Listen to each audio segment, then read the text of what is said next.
해보도록 하겠습니다. 우리 지난주에 사도행전 3장까지 같이 살펴봤습니다. 그래서 우리 초대교회 새로운 일꾼들을 더 선출하게 되는 것, 그 다음에 2장에서는 오순절 성령 사건, 3장에서는 성전에서 나면서 못 걷게 된 사람을 고쳐주고, 또 이 일로 인해서 조금 사람들과 함께 그런 논쟁하는 그런 장면들이 있었습니다. 이제 그 이후에 이제 어떤 일들이 좀 진행되는가, 오늘 4장, 5장, 그 다음에 6장 7절까지 이렇게 끊어서 같이 한번 살펴보도록 하겠습니다. 자, 이제 4장으로 넘어가겠습니다. 우리 지금 배경은 지난주에 했던 것처럼 성전 미문에 있던 나면서부터 못 걷게 된 사람 고쳐주고, 또 솔로몬 행각에서 사람들과 이렇게 함께 이야기하는 그 장면까지 우리가 같이 좀 살펴봤습니다. 계속해서 이 사람들에게 예수 그리스도에 대해서 이렇게 증언하는 걸 우리가 알 수 있습니다. 그리고 시기적으로 이 사도행전 이 초반부는 예수님께서 부활하시고 죽으시고 나서 한 2달 정도밖에 안 된 짧은 기간이에요. 오순절 때까지가 이제 50일이기 때문에 여전히 유대인들 생각에는 이제 나사렛 이단이라고 생각했던 예수를 죽인 지 얼마 안 된 상태다. 그렇게 여러분들이 어떤 배경과 분위기를 좀 이해하고 보시면 좋을 것 같아요. 자, 이제 솔로몬 행각에 모인 사람들이 있습니다. 보통 제사장들, 또 성전 맡은 자들, 사두개인들, 이런 사람들이 이제 있습니다. 보시면 이 사두개인들은 바리새인들하고는 좀 달라요. 바리새인들은 자기 직업을 가지고 일하면서 헌신된 사람들이 바리새인들인데 반해서 사두개인들은 상당히 좀 종교 지도자들에 해당이 되는 거죠. 그러니까 바리새인들이 좀 어떤 성도들 가운데서 헌신된 일꾼들이다 생각하면, 사두개인들은 아예 종교인들인 겁니다. 이 사람들은 종교인들에서 제사장들하고도 상당히 이제 친분이 많고 같이 연관된 사람들이 많아요. 상당히 정치적인 사람들이다 이렇게 생각하시면 좋을 것 같아요. 자, 그리고 나서 이제 2절에 보면 예수 안에 죽은 자의 부활이 있다고 백성을 가르치고 전함을 실화하며, 이게 사두개인들의 특징이죠. 사두개인들은 부활이 없다고 믿었어요. 그래서 이 사람들을 잡습니다. 잡아서 점으로 숨으로 이튿날까지 가두었으나, 저녁이 돼서 하룻밤 가둔 거죠. 이제 이게 교회와 사도들이 당하는 박해의 첫 시작이에요. 이제 처음 박해가 시작되는 거고요. 여기서부터 이제 본격적으로 교회와 또 사도들, 신자들이 박해를 당하게 됩니다. 그래서 우리가 이제 사도행전 보면 이런 박해들과 어려움이 계속해서 있어요. 없는 게 이상한 거예요. 있는 게 정상이고 없는 게 이상하다라는 걸 우리가 사도행전 보면서 좀 느끼시게 될 겁니다. 자, 하룻밤 가뒀고요. 이때 뭐라 그래요? 말씀을 들은 사람 중에 믿는 자가 많으니 남자의 수가 약 5천이나 되었더라. 자, 우리 앞에서 오순절 성령 사건 때 베드로가 그 성령 강림의 의미에 대해 설명하잖아요.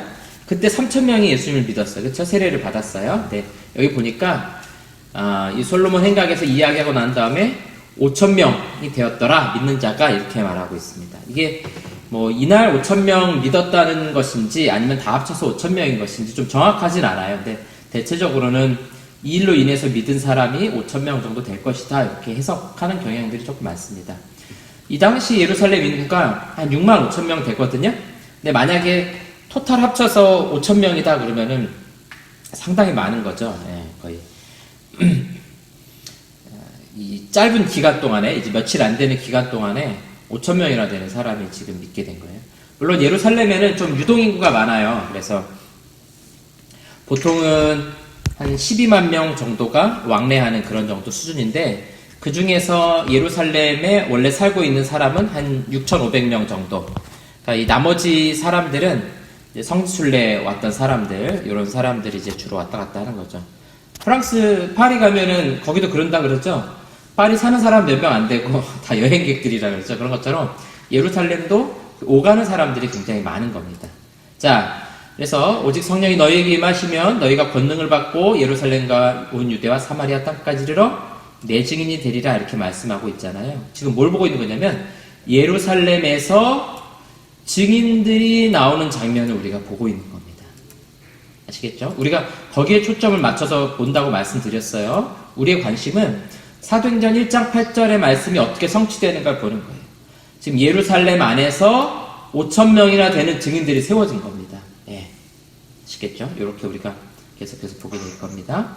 자, 이튿날 관리들과 장로들과 서기관들이 예루살렘에 모였는데, 그러니까 이 예루살렘 이 성전에 출입하는 가장 핵심적인 사람들이죠. 앞에서 봤던 제사장들, 그 다음에 사두개인들, 그 다음에 관리들, 장로들, 서기관들, 이런 사람들이 이제 주로 종교 지도자 층에 해당이 되는 사람들이죠. 자, 6절에 보시면 대제사장 안나스와 가야바와 요한과 알렉산더와 및 대제사장의 문중이 다 참여하여, 자, 보시면 이 사람들이 누구냐면은 이 대제사장 가문인 거예요. 가문. 네. 이때는 세습이에요. 목사님도 세습하면 이상하지만 레위 지파도 세습이잖아요. 아론도 아론의 아들에게 이제 물려주는 것처럼 대제사장 직분 자체가 원래 이제 레위 지파가 쭉 물려받아야 되는 것들이에요. 근데 이 당시에는 이게 레위 지파는 아니에요. 사실 좀 중간에 섞입니다. 역사적으로 중간기 때 섞여가지고 자기들이 레위 지파인지 아닌지 정확하게 모릅니다. 근데 어쨌든 이 대제사장 가문, 이 문중이라고 표현되어 있는, 이게 진짜 우리 한국식 표현이죠. 그래서 다 모였다는 거예요. 자, 보세요. 이 사람들이 지금 누구냐면 바로 얼마 전에, 바로 2달 전에 예수님을 잡아 결박했던 대제사장 그 가문, 문중 사람들인 거예요. 보세요. 이에 군대와 천부장과 유대인의 아랫사람들이 예수를 잡아 결박하여 먼저 안나스에게로 끌고 가니, 자, 누구에게 데려갔어요? 안나스. 왜냐면 여기 보니까 대제사장 안나스잖아요. 같은 사람이에요. 안나스는 그 해의 대제사장인 가야바의 장인이라. 예. 그러니까 이 당시의 대제사장은 가야바, 그리고 가야바의 장인어른 안나스. 예. 담임 목사님, 원로 목사님, 뭐 이런 느낌이죠. 예. 느낌만 그렇다는 거예요. 실제로 그렇다는 게 아니고요. 자, 이런 사람들이 이 당시에 최고 종교 지도자 층들인 거예요. 자, 이때 무슨 일이 있었나 한번 볼까요? 안나스 대제사장, 그러니까 이거 나이가 많은, 그러니까 뭐 진짜 원로급에 해당이 되겠죠. 이 대제사장 집에 예수님을 끌고 간 거죠. 아무래도 이제 가야바가 이 당시에 대제사장이긴 하지만 가장 원로이고 힘이 있었던 사람 집으로 데려간 거죠. 어차피 가야바의 장인이고. 자, 여기 시몬 베드로가 쫓아가는 거예요. 우리 그 소위 애들 말로 쭈구리 모습으로 이제 따라가는 거예요. 다른 제자 한 사람이, 아마도 요한복음을 썼던 사도 요한 같아요. 예수를 따르니 이 제자는 대제사장과 아는 사람이라. 그러니까 이 대제사장과 어떤 식으로든 알기 때문에 베드로를 데리고 예수님 잡혀간 곳에 쫓아가는 겁니다. 그래서 대제사장 집 뜰에 들어가요. 여기 지금 예수님 잡혀있는데 시몬 베드로가 서서 불을 쬐더니 사람들이 묻되 너도 그 제자 중 하나가 아니냐? 베드로가 부인하이르되 나는 아니라. 그리고 좀 지나서 예수를 가야바 관정으로 끌고 가니. 그러니까 안나스 대제사장 집에 있다가 가야바 대제사장 집으로 예수님을 끌고 가는 거예요. 아시겠죠? 그러니까 이 복음서도 우리가 사실은 조금 세밀하게 잘 볼 필요가 있어요. 어떤 식으로 지금 이동을 하고 예수님을 재판하고 있는지. 두 제사장 집을 거쳐가면서 지금 재판을 하고 있는 거예요. 근데 안나스 그 대제사장 집에서 베드로가 예수님 부인했던 거죠. 자, 이제 60일 정도가 지나고 나서 분위기가 바뀌었어요.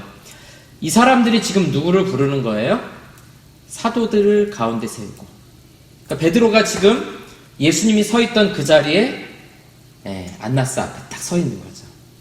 그래서 이제 우리 성경에 나오지 않지만 이 베드로의 마음을 한번 우리가 추측해보고 상상해볼 수 있는 거예요. 이때 베드로의 마음이 어땠을까? 2달 전까지만 해도 자기가 예수님을 부인하던 그 자리에 이제는 그 예수님 자리에 자기가 딱 서 있을 때 그 마음. 이거는 이제 성경에 나오지 않지만 우리가 심정적으로 추측도 해보고 또 생각도 해볼 수 있는 그런 장면이겠죠. 그래서 묻죠. 너희가 무슨 권세와 누구의 이름으로 이 일을 행하였느냐. 이게 이 사람들의 관심이에요. 항상 무슨 권세와 누구의 이름으로 이 나면서부터 못 걷게 된 사람 고쳐주었느냐. 그렇죠? 많은 사람들이 그걸 놀라고 예수님 믿는데 이 종교 지도자들은 야, 누가 이런 거 너 시켰냐? 누구의 이름으로 했고 누가 이런 권위를 너한테 준 것이냐? 보세요. 마가복음에 보니까 예수님에 대해서도 그래요. 예수님께서 성전에 계실 때 제사장들과 서기관들과 장로들이 나와 무슨 권세로 이런 일을 하느냐? 이게 이제 헬라어로 엑수시아라고 부릅니다. 권이라는 거, 권세. 영어로 그냥 파워라고 번역하는데, 이 병든 사람들을 고쳐주고 귀신을 쫓아내고 말씀을 전하는 거. 이거 누가 이런 권위를 너한테 주었느냐? 다른 말로 하면 뭐냐면, 우리가 주지 않은 권위를 너가 이런 일을 하고 있느냐라는 것이죠. 네. 자, 예수께서 이제 마태복음 28장 말씀입니다. 이 사람들한테 한 이야기는 아니지만 제자들에게 해주시는 말씀이죠. 제자들을 파송할 때 말씀하셨을 때 하늘과 땅의 모든 권세를 내게 주셨으니, 이게 우회적인 예수님의 답이에요. 예수님께서 병든 자를 고치시고 귀신을 쫓아내시고 말씀을 선포하는 이 권세, 원래 누구의 권세라는 거예요? 하나님 아버지의 권세라는 거죠. 그걸 누구에게 주셨다는 거예요? 예수님에게 주셨어요. 근데 예수님께서 이제는 누구한테 주시는 거예요? 제자들에게 주시는 거예요. 너희는 가서 모든 민족을 제자로 삼아 아버지와 아들과 성령의 이름으로 세를 베풀고 내가 너에게 가르쳐 분부한 모든 것을 가르쳐 지키게 하라. 볼지어다 내가 세상 끝날까지 너희와 항상 함께 있으리라. 그 임마누엘의 약속을 주시잖아요. 그러니까 이 제자들이 이 사역을 하는 것, 병든 자를 고치고 말씀을 전하는 권세, 누구에게서 왔다는 거예요? 하나님 아버지에게서 온 것이고 예수님께서 제자들에게 주신 권세라는 거죠. 요즘 번역이 약간 다르지만 다 같은 단어예요. 무슨 권세, 무슨 권위, 모든 권세. 그러니까 지금 대제사장 앞에 서 있는 베드로가 어떤 모습으로 서 있을지 우리가 상상을 해보는 겁니다. 이제 당당하게 예수님께서 주신 그 권세를 가지고 내가 말씀도 전하고 병든 자도 고치고. 자, 사도들을 가운데 세우고 묻되 너희가 무슨 권세와 누구의 이름으로 이 일을 행하였느냐? 누구의 이름인지는 우리가 알죠. 병든 자를 고칠 때 어떻게 해줬어요? 나사렛 예수의 이름으로. 3장 6절에 나오죠. 베드로가 이르되 은과 금은 내게 없거니와 내게 있는 것을 내게 주노니 나사렛 예수 그리스도의 이름으로 일어나 걸으라. 여러분 제가 아마 그 강의 안에 10절에서 12절 말씀 여러분들에게 정리해 보시라고 제가 강의 안에 올려드렸을 거예요. 볼까요? 10절부터 12절. 네. 자, 나사렛 예수 그리스도에 대해서 이제 설명하는 겁니다. 이후로도 이제 박해 때마다 바울도 그렇고 베드로도 그렇지만 변론할 때 항상 핵심은 거기 있어요. 자기 얘기가 아니에요. 내가 전하는 예수님에 대한 이야기입니다. 이게 사실은 설교의 핵심이기도 하고 우리 전도의 핵심이기도 하죠. 우리가 전하는 나사렛 예수 그리스도. 이제 나사렛이라고 표현하는 건 뭡니까? 출신지잖아요. 예수라는 이름을 가진 사람들이 많아요. 그런 것과 구분하기 위해서 이건 출신지, 예수는 이름, 그리스도는 직분, 이렇게 되는 겁니다. 저는 잠실에 사는 강석훈 목사입니다. 이런 식으로 표현하는 거나 마찬가지예요. 그래서 너희가 십자가에 못 박았다. 이게 이제 여기서부터 이제 종교 지도자들이 화가 나는 거죠. 왜냐면 자기들이 했잖아요. 바로 2달 전에 예수님 죽였는데 이 사람들이 나와가지고 이야기하는 거예요. 너희가 십자가에 못 박았다. 너희가 십자가에 못 박고 하나님이 죽은 자 가운데서 살리신 나사렛 예수 그리스도의 이름으로 이 사람이 건강하게 되었다. 그냥 예수님이 건강하게 해주셨다 이게 아니라 너희가 십자가에 못 박고 하나님이 죽은 자 가운데 살리셨다. 그러면 이 예수님을 죽인 종교 지도자들은 누구를 대적했다는 거예요? 하나님을 대적했다는 거예요. 하나님 대적했다는 거. 이거 이제 조금 뒤에 나가면 아주 더 정확하게 말해요. 너희가 하나님 대적한 사람들이다 이렇게 이야기하는 거예요. 이 예수는 너희 건축자들의 버린 돌로서 집 모퉁이의 머릿돌이 되었느니라. 제가 머릿돌 설명은 아마 자세히 안 나올 텐데 건물을 지을 때 우리 교회도 머릿돌이 있잖아요. 기준이 되는 주춧돌. 첫 번째 기준을 세우는 돌. 그걸 이제 우리가 머릿돌 이렇게 부르기도 하고요. 제일 마지막에 이렇게 얹는 돌을 머릿돌이라고 부르기도 합니다. 이제 이렇게 2가지 정도 우리가 좀 해석하기도 하는데요. 어떤 거든 좋아요. 기준으로 삼아도 되고 아니면 이 집 전체를 표현하는 돌로서 표현해도 되지만 버린 돌이지만 머릿돌이 되었다. 이 유대 종교 지도자들에게는 쓸모없는 버려야 할 돌이지만 하나님 나라에서 볼 때는 기준이 되시기도 하고 가장 중요한 위치, 가장 높은 곳에 세워지는 분이기도 하다. 이런 뜻입니다. 자, 그리고 12절에 이제 가장 핵심 말씀을 전하죠. 다른 이로서는 구원을 받을 수 없나니 천하 사람 중에 구원을 받을 만한 다른 이름을 우리에게 주신 일이 없음이더라. 유일한 구원의 이름이다. 이렇게 말하는 거죠. 자, 그래서 예수 그리스도에 대해서 증언하고 있어요. 그쵸? 사람들 앞에 지금 증언하고 있는 거죠? 이게 바로 증인이에요, 증인. 예, 증인 뭡니까? 목격자라는 거잖아요. 이 사도들이 가장 먼저 증인으로서 해야 될 증언을 하고 있는 겁니다.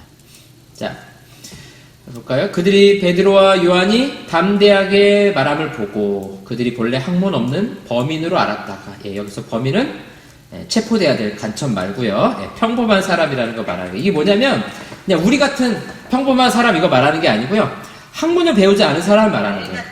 글을 쓰거나 그 헬라어 같은 것, 그 당시에 이제 헬라어죠. 아람어 말고, 그 동네에서 쓰던 아람어 말고 학문으로 사용되는 언어들이 있어요. 그게 이제 헬라어, 그다음에 로마 말인 라틴어 이런 것들이거든요. 이런 것들을 배우지 않은 사람들을 말하는 거예요. 보세요. 이 사람들이, 이 대제사장들이, 자, 이제 재밌는 표현이 있어요. 또 전에 예수와 함께 있던 줄도 알고, 그러니까 베드로가 그 안나스 대제사장 집에 이제 숨어서 들어갔잖아요. 근데 사실은 제사장들도 알고 있는 거예요. 어이구, 저기 보니까 그 갈릴리 출신으로 예수님 쫓아다니는 애 저기 쭈그리고 숨어 있네. 사실은 다 뻔히 알고 있었던 거예요. 네. 자, 그렇게 우리가 볼 수 있겠죠. 다 아는 겁니다. 워낙 예수 유명하기 때문에 그 쫓아다니던 제자들을 다 아는 거죠. 갈릴리 출신의 어부이고 예수와 함께 있었던 줄 다 아는 거죠. 분명히 그 학문에 대해서 배우지도 못하고 언어에 대해서 배우지도 못한 사람이 이 말하는 게 어때요? 담대하게 말하면 보고, 이거는 그냥 담력이 있었다 이 정도 말이 아니고요. 예수 그리스도에 대해서 분명하게 증언할 수 있는 어떤 지식적인 기반까지 다 갖추고 있는 겁니다. 그러니까 이 베드로와 요한이 담대하게 말하는 그 권위와 권세라는 것이 예수님께서 말씀하시는 그 권위와 권세 똑같은 걸 느끼는 거예요. 네, 실제로 그렇습니다. 제자들이 이렇게 담대히 말할 때 예수님께서 뭐라고 말씀하셨어요? 하늘과 땅의 모든 권세를 내게 주셨으니 또 내가 세상 끝날까지 너희와 항상 함께 있으리라. 예수님의 권세를 그대로 가지고 증언하게 되는 겁니다. 네, 이 담대함이 사도행전 28장 끝날 때까지 이 사도들, 바울까지 이어지는 사도들에게 계속해서 전달이 되는 거예요. 네. 그래서 전도할 때 담대하게 전해야 돼. 담대하게. 그냥 무서워가지고 막 떨지 말고 담대하게 하면 우리 주님께서 그런 권세를 주시는 거죠. 자, 또 병 나은 사람이 그들과 함께 서 있는 것을 보고 비난할 말이 없는지라. 할 말이 없는 거죠. 왜냐면은 담대함 있죠. 또 병든 사람 진짜로 나음 받았고 하니까 비난할 말이 없는 거죠. 자, 그래서 명하여 공회에서 나가라 하고, 예. 이 공회라는 것은 이제 사내들인을 말하는 겁니다. 요거는 우리가 조금 이따가 나중에 다시 한번 살펴보도록 하겠습니다. 자, 그리고 나서 이제 서로 자기들끼리 의논하는 거죠. 이 사람들을 어떻게 할까? 그들로 말미암아 유명한 표적 나타난 것이 예루살렘에 사는 모든 사람에게 알려졌으니 우리도 부인할 수 없는지라. 예, 이게 당황스러운 거예요. 왜냐면 예수님이 죽으셨을 때 어땠어요? 무덤이 비어 있었잖아요. 이게 되게 충격적인 거예요. 시신이 있어야 되는데 돌문이 열리고 무덤이 비어 있어요. 왜냐면 군인들이 지키고 있었잖아요. 이게 첫 번째 당혹스럽거든요. 그래서 사람들에게 돈을 주고서 이제 막 무마시키고 거짓말이라고 말하게 시키잖아요. 그리고 나서 또다시 병든 사람이 낫게 되니까 이거 뭐 자기들도 부인을 못하게 되는 거죠. 자, 보세요. 보면 이 예수님께서 우리의 구원자가 된다는 사실, 또 병든 사람이 나음을 얻는 걸 통해서 예수님이 메시아이신 사실을 사도들이 전하잖아요. 그때 어떤 사람들은 그걸 믿어요. 근데 이 사람들은 보고 듣고도 어때요? 믿지 않아요. 이게 정말 신기하거든요. 그래서 제가 오늘 칼빈의 기독교 강요 잠깐 좀 인용을 할 텐데, 여기 보면 불신자들은, 하나님을 알지 못하는 사람들은 하나님을 본 적이 없거나 하나님에 대해서 못 들어서가 아니라는 거예요. 칼빈은 뭐라고 말하냐면 그들이 충분히 하나님에 대해서 알 수 있었다. 로마서 1장 19절 20절에 보니까 하나님을 알만한 것들이 그들의 속에 있었다. 근데 그들이 스스로 하나님을 배척하고 받아들이지 않는 거예요. 아시겠죠? 불신자라는 개념은 그거예요. 하나님에 대해서 못 듣거나 예수님에 대해서 전도를 못 받아서 예수님 안 믿는 게 아니라 충분히 알만한 것들을 주셨는데도 불구하고 스스로 거부하는 겁니다. 믿지 않는 사람들은. 그러니까 믿는 사람들은 그 우리에게 주신 것을 가지고 받아들이는 거죠. 그러니까 이 사도행전에 나타나죠. 이 복음에 대해서 받고 이해하고 믿는 사람이 있는 반면에 끝까지 것들을 부인하고 거부하는 사람들이 있었다라는 것을 우리가 좀 보시면 좋을 것 같아요. 자, 민간에 덮어지지 못하게 하여 그들을 위협하여, 이게 박해하는 거예요. 다시 한 번 더 그렇게 전도하면 잡아간다. 이렇게 위협하는 거죠. 그 이후에는 이 이름으로 아무에게도 말하지 말게 하자 하고 그들을 불러 경고하여 도무지 예수의 이름으로 말하지도 말고 가르치지도 말라. 협박을 하는 겁니다. 자, 우리가 이제 알 수 있는 것처럼 이제 2달밖에 안 되는데 굉장히 급격한 변화가 일어났어요. 자, 이 변화가 일어난 핵심은 뭐라고 말씀드렸어요? 자, 성령 충만. 네. 2장에 나오는 성령 사건입니다. 성령이 임하니까 알게 되고 깨닫게 되고, 제가 지난주에 말씀드렸죠. 요한복음 14장 말씀 인용해서 성령이 임하시면 알게 되고 생각나고 깨닫게 되고 이런 담대함을 가지게 되는 겁니다. 자, 볼까요? 그 다음부터 쭉 이어지는 내용 18절부터 23절까지 내용을 좀 보시면요. 자, 도무지 예수 이름으로 말하지 말라 이렇게 경고했죠. 자, 베드로와 요한의 그 담대함을 보십시오. 하나님 앞에서 너희 말을 듣는 것이 하나님의 말씀을 듣는 것보다 옳은가 판단하라.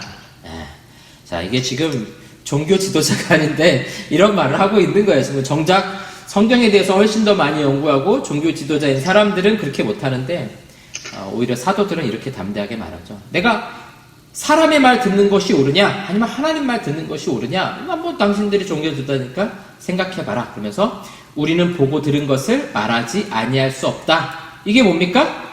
이게 증인이에요, 증인. 우리 요즘에 뉴스에 보면은 재판장에 누가 증인으로 출석했다 이런 말 하죠. 증인은 보고 들은 것을 말하는 사람이 증인인 겁니다. 자, 이제 관리들이 어떻게 처벌할지 방법을 찾지 못하고 다시 한번 위협하고 놓아줍니다. 자, 동료에게 가서 제사장들과 장로들의 말을 이제 옆에 있는 자기 동료들에게 다 이야기하게 됩니다.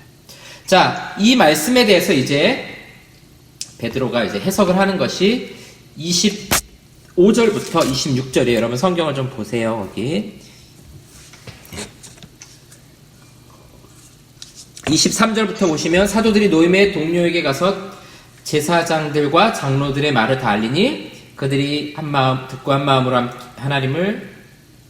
하나님께 소리를 높여 이르되 대주제여 천지와 바다와 그 가운데 만물을 지으신 이시오. 자, 그러면서 25절부터 26절까지가 이제 다윗의 습한 말씀을 해석하는 겁니다. 보세요. 사도행전 4장 25절 26절 보니까 어찌하여 열방이 분노하며 족속들이 허사를 경영하는고 세상의 군왕들이 나서며 관리들이 함께 모여 주와 그리스도를 대적하도다 하시니로소이다. 자, 이 말씀 뭐냐면 시편 2편 1절 2절 말씀을 인용하는 겁니다. 베드로가 우리 오순절 성령 강림 때도 다윗의 그 성경의 구약의 말씀 인용했고요. 그 다음에 가룟 유다가 죽었을 때도 성경의 말씀을 인용해서 설명해요. 이게 성경을 완전히 이해하지 않으면 이게 사실 어려운 거거든요. 근데 이 베드로가 받은 그 지식이 엄청나다는 우리가 알 수 있죠. 그러면서 시편 2편 1절 보니까 거의 비슷해요. 여기는 이제 이방 나라들이 했는데 여기는 열방 이렇게 번역한 거고요. 여호와와 그 기름 부음 받은 자를 대적하며, 보세요. 여기는 왜 이렇게 표현하냐면 다윗의 입장에서는 아직 메시아 그리스도를 만나지 못했잖아요. 훨씬 이후에 1000년 뒤에 태어날 거니까. 그러니까 이때는 여호와와 그 기름 부음 받은 자를 이방 나라들이 대적하고 있다, 이렇게 해석을 하는 거예요. 근데 베드로가 이걸 이제 해석하는 겁니다. 그 말씀이 어떻게 이루어졌는가? 열방이, 이거 마찬가지 이방 나라들이 허사를 경영하고 세상의 군왕들이 나서서 주와 그의 그리스도를 대적합니다. 우리 하나님과 그의 그리스도, 하나님이 보내신 자 그리스도를 대적하고 있습니다. 이렇게 성경을 해석하는 거예요. 구약의 말씀이 신약에 어떻게 이루어졌는가를 해석해내는 거죠. 자, 그래서 세상의 군왕들이 누구를 말하는 거예요? 헤롯과 본디오 빌라도는 이방인과 이스라엘 백성과 합세해서 하나님께서 기름 부으신 거룩한 종 예수를 거슬렀다 라고 해석을 하는 겁니다. 이게 27절에 있는 말씀이에요. 27절에 있는 말씀. 그러니까 베드로가 이 시편 2편 1절과 2절 말씀을 해석하면서 누가 그리스도를 대적했는가? 헤롯, 또 본디오 빌라도, 또 지금에 와서는 누구예요? 이 종교 지도자들이 예수를 계속해서 대적하고 있다라는 것을 해석하고 교회에 설명을 하는 겁니다. 28절에 보니까 하나님의 권능과 뜻대로 이루려고 예정하신 그것을 행하려고 이 성에 모였나이다. 예. 이 열방, 이방 나라들, 이 악한 종교 지도자들, 이런 사람들이 하나님을 대적하려고 예루살렘 성에 모였다. 그리고 이것이 하나님의 예정하심이다. 이렇게 이해하고 있어요. 자, 이제 시편에 있는 그 다음 구절을 좀 봐야 재밌어요. 하늘에 계신 이가 웃으시며, 자, 웃음에도 두 가지가 있다 그러죠. 즐거워서 웃는 웃음과 비웃음이 있다. 뭐 이렇게 우리가 얘기하잖아요. 하나님께서 하늘에서 비웃으시는 거예요. 누구를 보고요? 자기를 대적하는 자들을 보면서 비웃으시는 거예요. 비웃으시는 거. 자, 여러분 왜 비웃는지 이해가 가시죠? 한 번에 가셔야 돼요. 하나님께서 온 세상을 만드셨는데 자기가 만드신 세상에 정말 아무 힘도 아닌 하나님께서 주신 권력과 힘을 가진 자들이 하나님을 대적한다는 것 자체가 웃음거리밖에 안 된다는 거죠. 애들 말로 말하면 자기가 이렇게 레고 블록 가지고 막 만들었는데 만들어놓은 레고 블록이 그 만든 주인을 막 대적한다라는 그런 뜻이에요. 주인이 어떻게 하면 돼요? 이놈의 레고 블록들 하나씩 다 뽑아가지고 다시 상자 안에 넣어버려야지. 그 끝이잖아요. 아무것도 아니잖아요. 6절에 내가 나의 왕을 거룩한 산 시온에 세웠다. 시온이 어딥니까? 예루살렘 성이잖아요. 예루살렘 성. 그 옆에 이제 시온 산이라고 있잖아요. 다윗의 고향이잖아요. 그러니까 이 예루살렘 성 안에 누가 세워지는 거예요? 주께서 보내신 왕. 메시아를 말하잖아요. 그래서 이때 당시에는 예수님께서 십자가에 못 박혀서 세워지시잖아요. 그래서 이때는 실패한 왕인 것처럼 세워지지만 우리 사도행전 1장에서 봤던 것처럼 너희들이 보는 그대로 다시 오시리라. 그때는 이제 이거 요한계시록에서 성취되겠죠. 완전히 세상을 통치할 왕으로 다시 오시겠죠.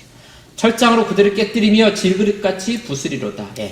철로 된 막대기, 딱딱한 걸 상징하죠. 질그릇은 뭡니까? 우리 밥 먹는 사기 그릇 같은 것들. 이거 떨어지면 그냥 깨지는 것들이잖아요. 그러니까 세상에 있는 힘과 권력은 질그릇과 같이 깨지기 쉬운 것이고 하나님의 권력은 철장과 같이 단단한 것이고 이게 대조시키는 거예요. 자, 12절에 그의 아들에게 입맞추라. 그렇지 않으면 진노하심으로 너희가 길에서 망하리니 그의 진노가 급하심이라. 여호와께 피하는 모든 사람은 다 복이 있도다. 복 있는 사람은 누구냐? 그 아들에게 입맞추는 자. 그러니까 다윗이 이 고백하면서 그의 아들이 누군지 사실은 잘 몰랐죠. 그러니까 하나님의 예언의 말씀을 선포한 것 뿐이죠. 근데 이제 사도들은 이해한 거죠. 아, 그의 아들에게 입맞추라. 바로 예수 그리스도를 나의 구주로 받아들이라. 이런 표현이겠죠. 그렇게 피하는 사람은 복이 있도다. 예수님께 피하는 사람 복이 있도다. 이렇게. 자, 그래서 세상 나라의 본질은 뭐예요?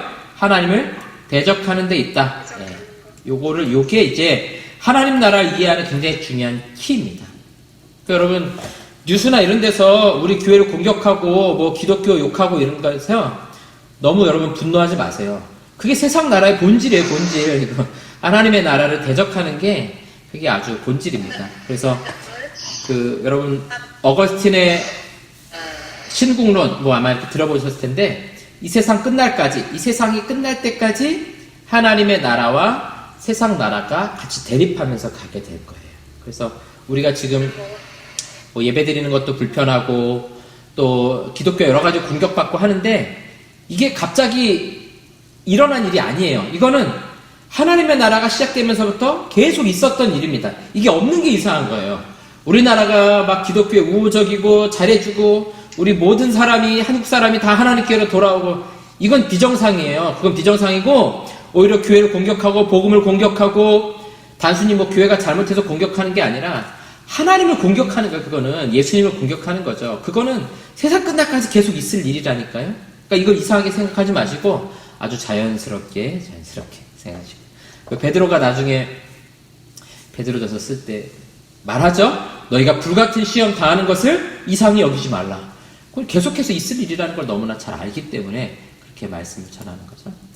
자, 이제 끝으로 갑니다. 주여, 이제 기도하는 거죠. 이제도 그들의 위협함을 굽어보시고 그 또 종들로 하여금, 이 종들이라는 건 우리 자신을 말하는 거예요. 사도들. 담대히 하나님의 말씀을 전하게 하여 주시오며. 예. 이 기도 제목인 거예요. 왜냐면은 이 박해받는 것들, 고난당하는 것들이 사도들에게도 쉽지 않은 일인 거죠. 그렇기 때문에 하나님 앞에 기도하면서 담대함을 가지고 이겨나갈 수 있게 해달라, 이렇게 기도하는 장면을 우리가 볼 수 있습니다.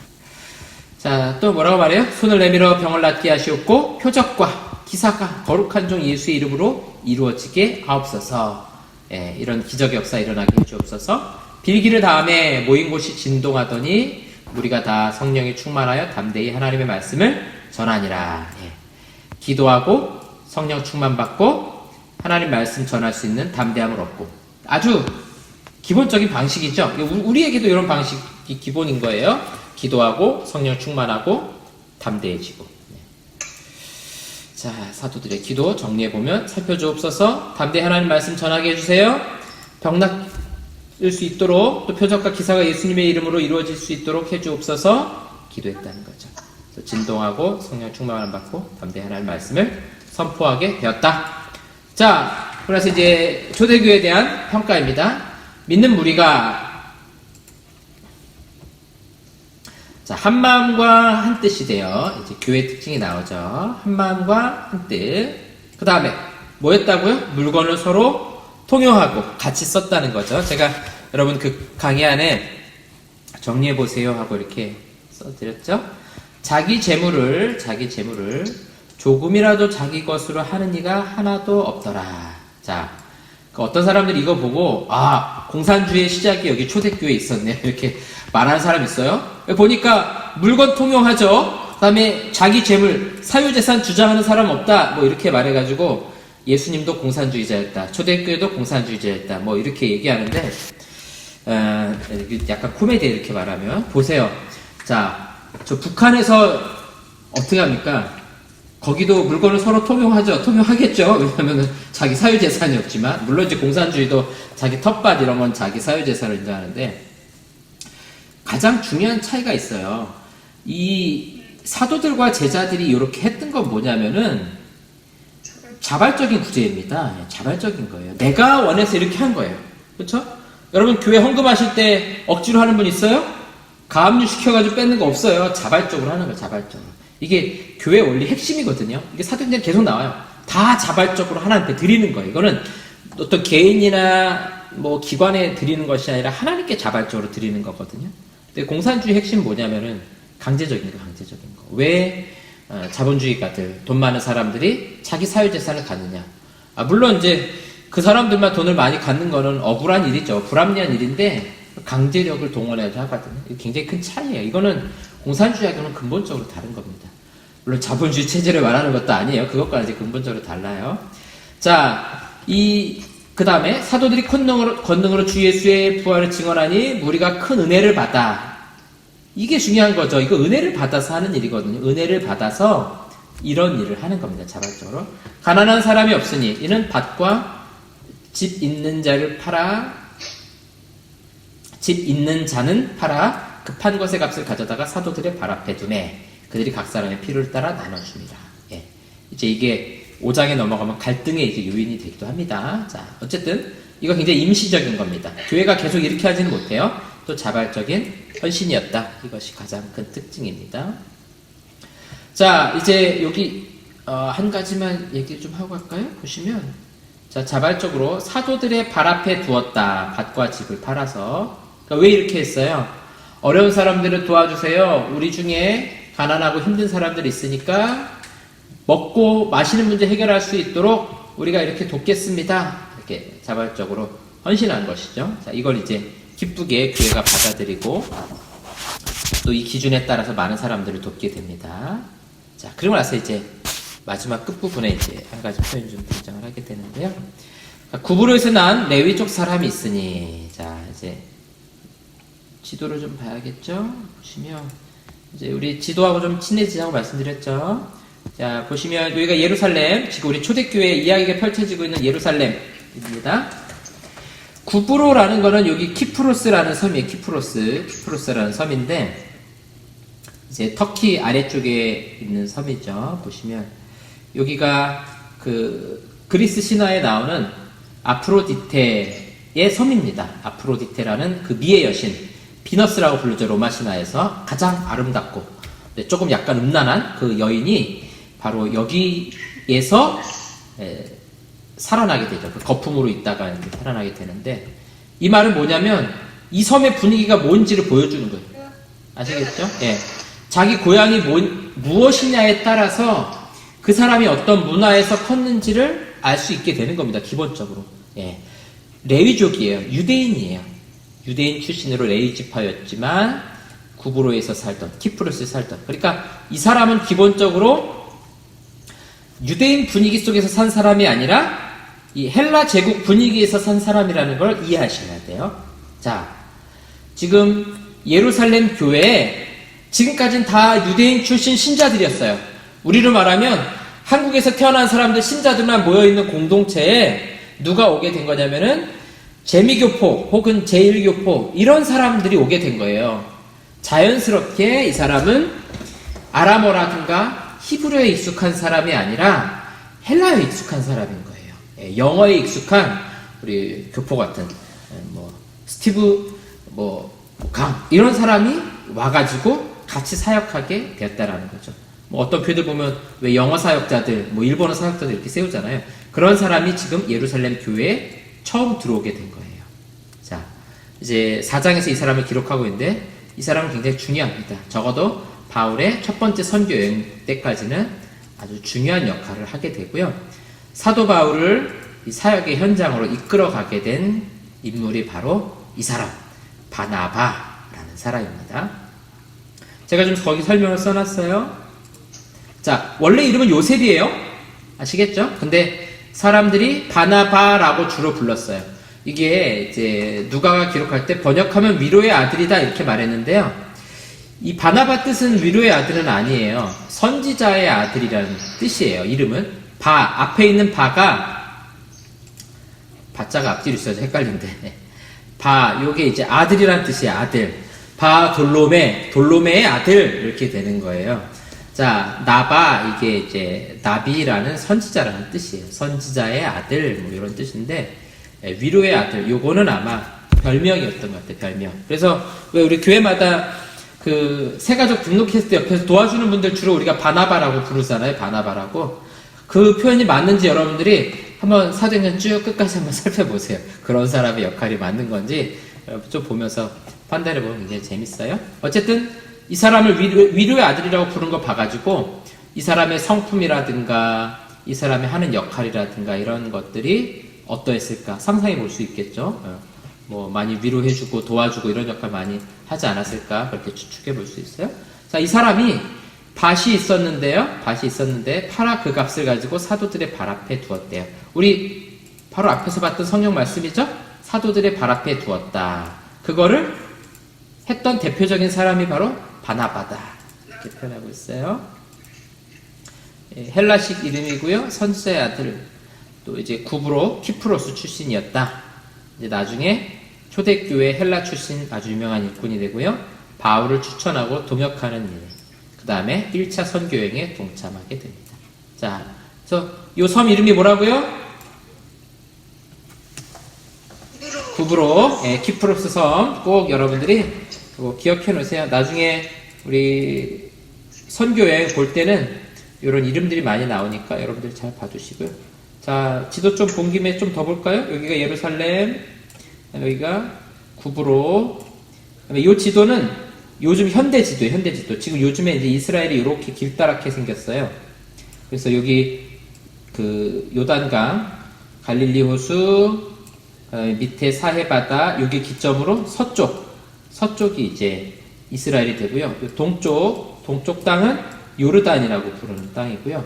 요 동북쪽, 여기가 이제 시리아. 성경에는 이제 수리아라고 나올 거예요. 그래서 수리아 나오면은, 시리아구나, 이렇게 이해하시면 돼요. 여기가 지금 시리아가 굉장히 지금 그 내전 같은 거 많이 하잖아요.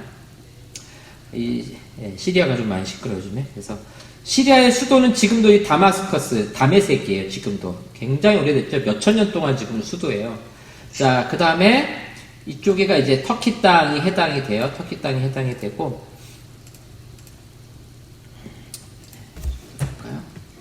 보시면 여기 이제 알레포라는 도시가 있죠.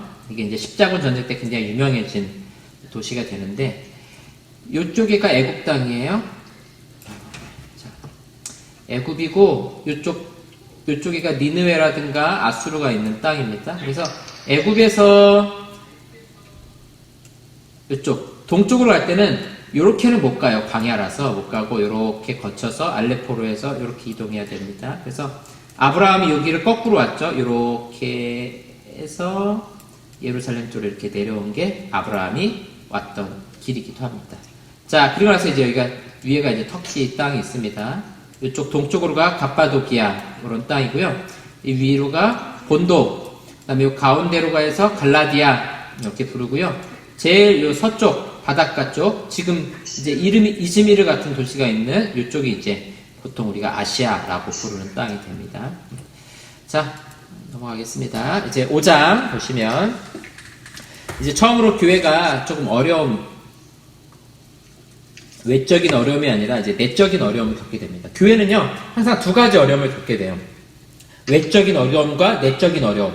외적인 거는 이제 주로 박해, 핍박 이런 것들이고요. 내적인 어려움은 내부 갈등이라든가 아니면은 이단들. 사실 이단들도 내부에서 일어나는 거나 마찬가지거든요. 네.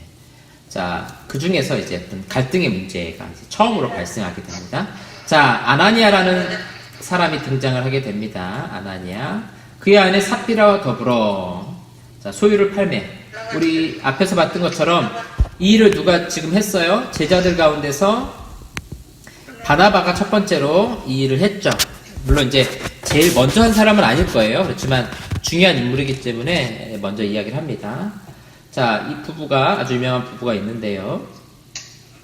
그 값에서 얼마를 감추매. 자, 이 감추매라는 표현을 누가가 좀 독특한 표현을 써요. 그냥 돈 가지고 있는데 얼마 넣어놨다 이런 표현이 아니에요. 예. 제가 이제 조금 이따 살펴보겠지만 구약에 나오는 아간 기억나시나요? 여호수아가 이스라엘 백성들과 함께 가나안 땅을 정복할 때 이제 여리고 성을 무너뜨리죠. 그때 아간이라는 사람이 그 중에 얼마를 훔쳐놓습니다. 땅 속에 묻어놔요. 예. 그때 감추었던 단어가 구약에서 또 쓰이지 않아요.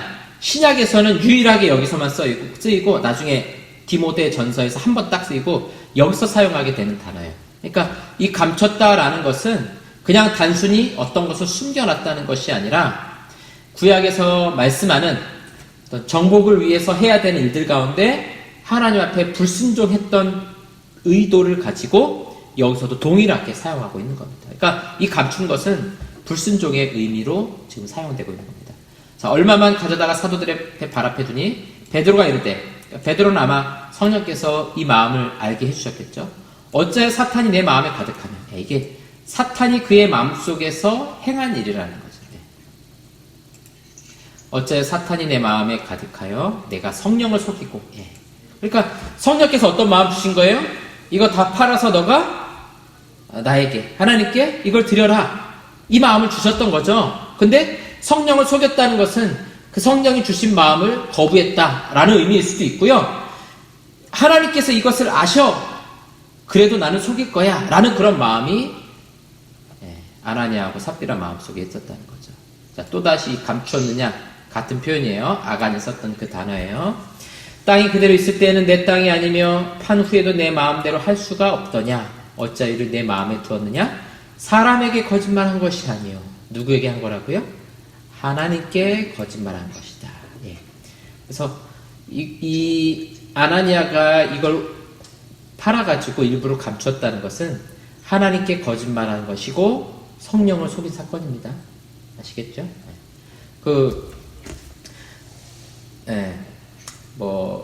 우리가 그럼 다 팔아서 하나님께 드려야 되냐? 그 이야기를 하는 건 아니죠. 중요한 것은 뭐냐면 하나님께서 주신 마음을 속인 겁니다. 하나님께서 우리에게 이렇게 해라 라는 마음을 주셨는데 내가 그 일에 대해서 거부한다는 것은 성령을 속이고 하나님께 거짓말한 것과 같다라는 거예요. 그래서 이거 단순히 사람에게만 속인 것이 아니라 하나님께 속인 사건. 그래서 이 말을 듣고 혼이 떠나갔다라고 말해요. 그러니까 죽은 거예요. 그냥 그 즉시로 그 자리에서 죽은 거예요. 굉장히 충격적인 겁니다. 좀 너무한 거 아닌가 이런 생각 들지 않아요? 예. 우리가 헌금하려고 했다가 속이는 경우도 있을 수 있겠죠. 저도 그래서 이거 볼 때마다 항상 그 생각이 나요. 저도 이제 주일학교 때 이제 동생하고 남동생하고 둘이 헌금을 받아가지고 100원씩, 그땐 100원 헌금했으니까 100원씩 헌금을 받아서 교회 가서 예배 드리고 와야 되는데 오락실이 너무 가고 싶은 거예요 그때. 그래가지고 둘이서 저 지하철 그 다리 밑에 가가지고 그냥 오락하기엔 너무 양심에 찔려가지고 둘이 앉아서 모래 위에서 예배를 드렸습니다. 그래서 기도하고 말씀 듣는 것처럼 하고 제일 걸리는 게 돈이에요. 왜냐면 오락을 하려면 돈을 써야 되니까. 그래서 땅을 파서 거기다가 저의 100원과 동생의 100원, 200원을 넣고 하나님께 기도하고 다시 땅을 파서 돈을 가지고 오락실에 가서 오락을 했던 그런 기억이 납니다. 하나님이 즉시로 저희를 죽이진 않으셨어요. 그래서 그 생각이 항상 나는데, 자 보세요. 이제 이 아나니아와 삽비라의 가장 큰 문제는 이들이 행하는 행동이 하나님께 거짓말하는 것임을 알고 있음에도 성령을 속이고 성령을 거역하고 이 일을 했다는 거죠. 자, 그래서 뭐라고 말해요? 이 일을 듣는 사람이 크게 두려워하더라. 예. 자, 이 두려움이 굉장히 중요한 거죠. 좋은 두려움과 나쁜 두려움이 있어요. 자발적으로, 이것도 칼빈이 한 말이에요. 자발적으로 하나님을 두려워하는 것을 하나님을 경외한다 이렇게 말합니다. 근데 억지로 두려워하는 것, 그건 뭐냐면은 불신자들의 두려움이에요. 이런 두려움은 좋지 않은 두려움이거든요. 하나님을 멀리하게 되는 두려움이 되는 겁니다. 자, 어쨌든 이제 교회 안에 있는 사람들이 하나님이 하시는 이 일들에 대해서 두려움을 느끼기 시작하죠. 그래서 민수기 15장 32절에서 36절에 보면 이스라엘 백성들이 처음에 율법을 받고서 안식일을 지켜라 이런 율법을 받았는데도 불구하고 안식일에 일하다가 걸린 사람이 걸립니다. 그래서 그 사람 불러와서 어떻게 해야 됩니까? 말할 때 하나님께서 돌로 쳐서 죽이라고 말해요. 너무한 것 같지 않아요? 안식일에 일했다고 돌로 쳐서 죽이면? 근데 왜 그래요? 율법을 받은 후에 그 율법을 지키는 것이 무엇인지를 보여주는 거예요. 그래서 그의 생명을 하나님께서 취하시거든요. 아나니아와 삽비라도 마찬가지예요. 성령이 임한 다음에 그 성령을 처음으로 속인 사건이 등장을 하게 되는 거예요. 하나님을 속인 사건. 그래서 그의 생명을 하나님께서 취하시는 것을 우리에게 보여줍니다. 자, 보시면 이 내면에 보이지 않는 내적인 동기, 이런 것들을 우리에게 잘 표현해주고 있고요. 자, 3시간 지난 다음에 그의 아내가 이제 그거 모르고 들어오죠. 보시면 베드로가 이르되 그 땅 판값이 이것뿐이냐 내게 말하라 하니 이르되 네 이것뿐입니다. 보세요. 부부가 똑같은 말을 하죠. 이건 무슨 말이에요?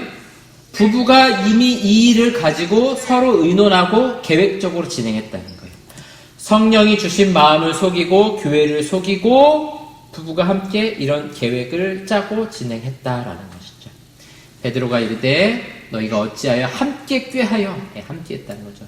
주의 영을 시험하려 하느냐. 보라 내 남편을 장사하고 오는 사람들의 발이 문 앞에 이르렀으니 막 장사하고 와 있는데 또 너를 메어가리라. 자, 이 부부를 보면 어떤 부부가 생각나세요? 한 부부가 딱 생각이 나야 되는데 첫 번째 부부가 생각나죠? 누구요? 아담과 하와가 생각이 딱 나셔야 돼요. 첫 번째 불순종의 예를 보여준 사람이 아담과 하와였죠. 부부가 함께 그 죄악에 동참하죠. 자, 그 모습을 오늘 우리가 또 보고 있어요. 그래서 안타깝죠? 그가 베드로의 발 앞에 엎드려져 혼이 떠나는지라 젊은 사람들이 들어와 죽은 것을 보고 메어다가 그의 남편 곁에 장사하니 온 교회와 이를 듣는 사람이 다 크게 두려워하니라. 자, 죽음을 통해서 하나님에 대한 두려움을 이제 처음으로 갖게 되는 것입니다. 자, 말씀드린 것처럼 안식일 사건을 좀 우리가 생각해 볼 수 있어요. 자, 구약에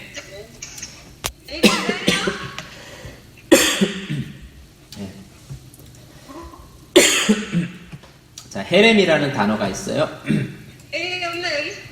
헤렘이라는 것은 히브리어로 받쳐진 것이라는 뜻이에요. 받쳐진 것.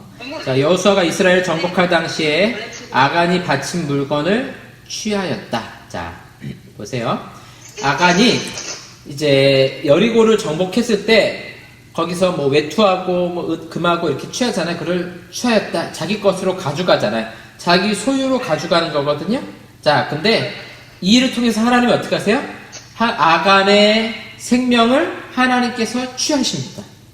아시겠죠? 취한다는 뜻이에요. 그래서 아간이 재물을 취했을 때 하나님께서 아간의 생명을 취하시는 것, 가져가시는 것입니다. 자, 왜냐하면 이 여리고에 있는 모든 물건들이 다 누구에게 바쳐진 것이냐면 하나님께 바쳐진 것.